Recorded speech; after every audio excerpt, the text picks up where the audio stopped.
So firstly, it's Christmas. We have a Christmas tree behind us. Yeah, please.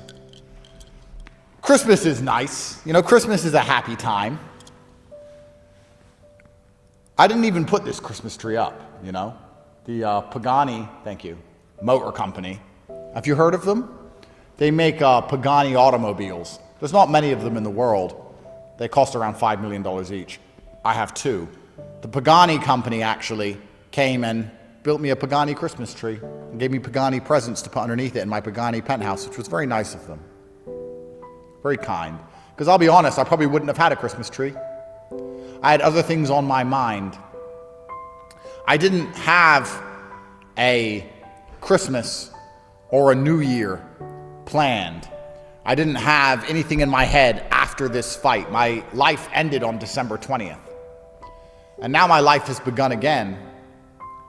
It's a unique position to be in. People are saying, oh, what about Christmas? I'm like, oh yeah, Christmas. I forgot about Christmas. And I forgot about New Year. I forgot about everything. I only had one singular focus. I was just worried about this fight.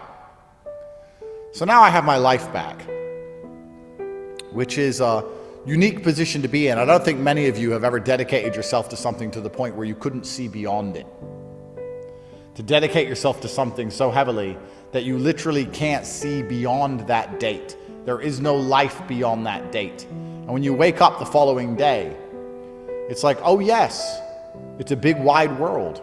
And I'm in Dubai and I'm famous and there's restaurants and other things to do besides the fight gym. It's a brand new horizon, which is kind of liberating and kind of exciting. But also part of me misses the singular focus, you know, to only have one thing to worry about and one thing to do. I think it's quite refreshing. That's why I've always found it confusing when people struggle with motivation. There's nothing more beautiful than having one particular focus on the planet. That's the most beautiful thing in the world. To have a distracted mind and abstracted thoughts, that's not nearly as fulfilling for the soul as waking up with one particular concern and a date by which that concern gets to be fixed. That's actually the optimum way to live life for your soul and for your heart. To wake up and say, I only have one thing to do and I'm going to give it my all. And if I do that on this day, I get the reward for that thing. That's a beautiful life. If I were to say to you right now, dedicate yourself for the next 1 year, give it your all, 4 or 5 hours a day, think about nothing else.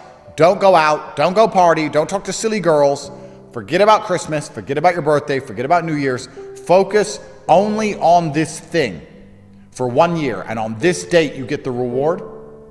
I guarantee you, even more than the reward, even better for you than the actual payoff in the end, will be the process of going through that year. And you're going to think back on it with a fond memory. The best thing about this fight was that I got to spend the last 4 months with only one thing to think about. I got to be with Amir, my coach, every single day. I got to be with Tristan every single day, Luke Barnett every single day. And in the long story, in the extremely long book, which will be my life, this will be a very interesting chapter. The time was going to pass anyway, friends. I didn't have to do this fight camp. You know, I could have just said, no, I'm not doing any fight camps. I'm too old. I've been retired for too long. I'm just going to eat food and drive cars and party, be famous and be rich like every other guy. And this day would have come anyway, and I wouldn't have the fight camp story. And perhaps the reason most people in that position don't take such big risks is because they're scared of being laughed at. And that's what we're going to talk about now. We're going to talk about today. We're going to talk about being laughed at or people mocking you when you fail at something. That's what today's emergency meeting is about, because I think a lot of you hold back on being who you want to be because you're afraid of people's negative opinion of you. Let me make something very fucking clear to you from the beginning. If you are worried about other people's opinion of you, they already own you. They already control you if you are worried about what they are going to say or what they think about you. Even if you need the praise, they own you. If you sit and say, I'm going to try this thing, and I know I'll succeed, and everybody is going to say good things about me. So to make sure that happens, I'm going to cheat, or I'm going to be underhanded. I'm going to do some sneaky shit, because I need these people to say good things about me. They already fucking own you. I don't care if people say good things about me or bad things about me, because those people don't own me, and they don't decide my worth, and they don't get to decide how I live my life because they sit there and write comments. What kind of bitch would I be as a man if I sit at home and think, you know what, maybe I should take this fight? Yes, it's a big risk. Yes, he's younger than me. Yes, he's more active than me. Yes, he's heavier than me. Yes, he's taller than me. Yes, I might lose. And if I lose, people on the internet will make fun of me, so I'm not going to do the fight. Are these people my fucking boss? Are these people my master? Am I going to allow them to treat me like a slave? Am I a slave to the opinions of people I've never even met? I'm an imperfect person, but the people with opinions are imperfect people. Why do I give a fuck about the opinions of imperfect people who didn't take the risk I took?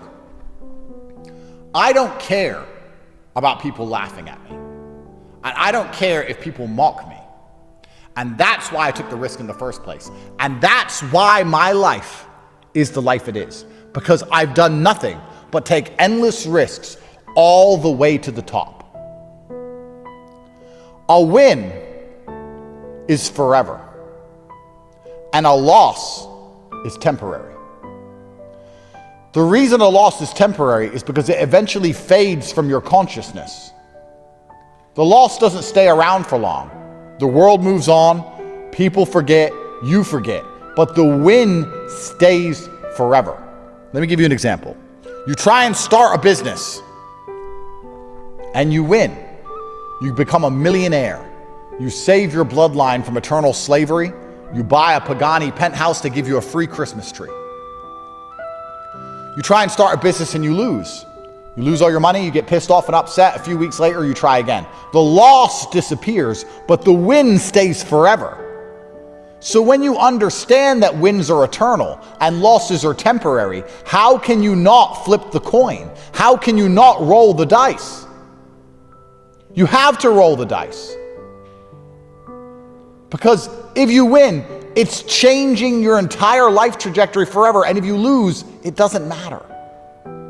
The only thing that matters is some people on the internet are going to say some bad things about you. Some imperfect people who jerk off to porn, who have their own problems and their own struggles.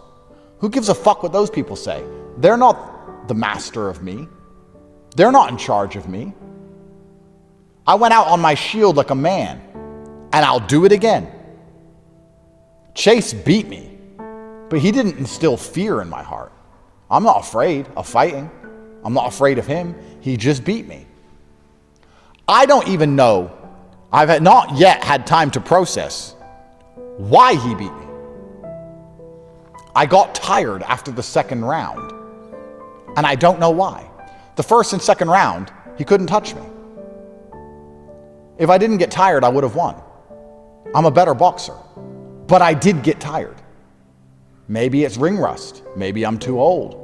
Maybe he's too heavy and he kept leaning on me. I don't know why, but he beat me. And let me make something else very clear to you.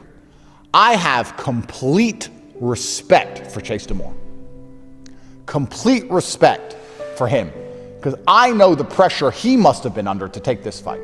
It was an opportunity for him, yes. And it was a risk for me. But we had pressure on different sides. Both sides of the coin, we had pressure in different directions. It would have been very difficult for him mentally, just like it was very difficult for me mentally. And for him to turn up on the day and get it done, complete respect to him. Let me give you some life advice to everyone at home, guys. Never, ever take away your opponent's victory. It's like paying a debt. If you make a bet, you're a man. If you bet $100 on a sports team, you shake hands, and your team loses and you don't pay your bets, what kind of man does that make you? No, you have to pay your bets. The karmic forces in the universe does not and will not ever like or reward a man who doesn't pay his bets. Chase deserves this victory. He deserves the fame. He deserves the happiness. He deserves the money. He deserves the credit. He earned it. And I'm not going to take that away from him with excuses, talking about rematches, making up bullshit about how he grabbed me or some crap. He won and he deserves it. And I pay my debts. I always pay my debts. If I want to get spiritual about all of this,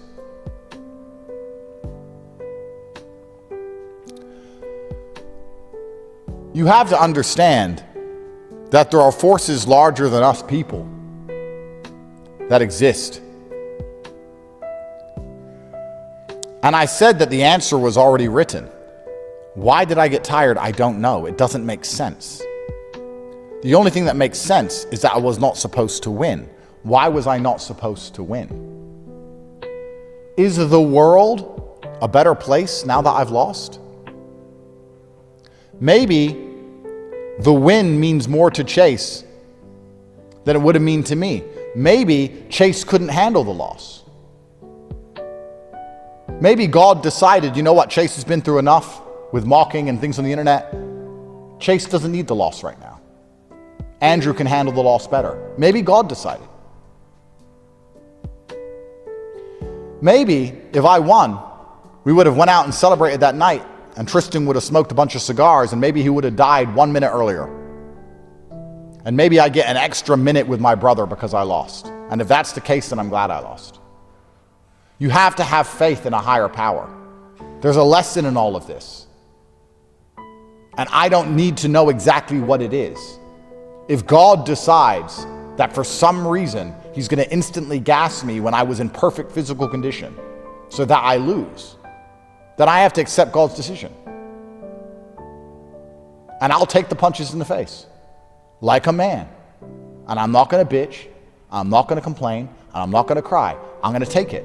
God decided on that day that that's what has to happen to me, so I did it.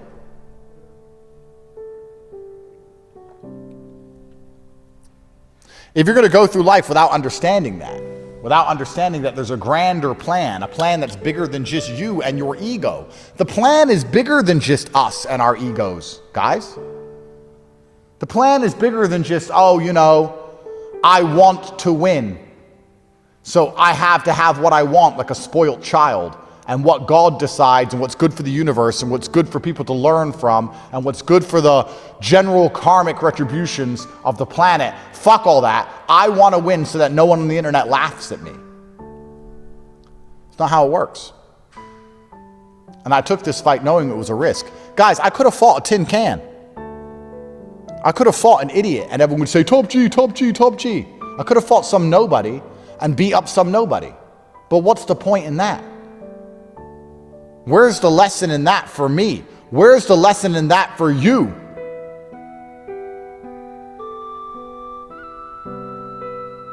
Could have done it and took the money. But that's not who I am.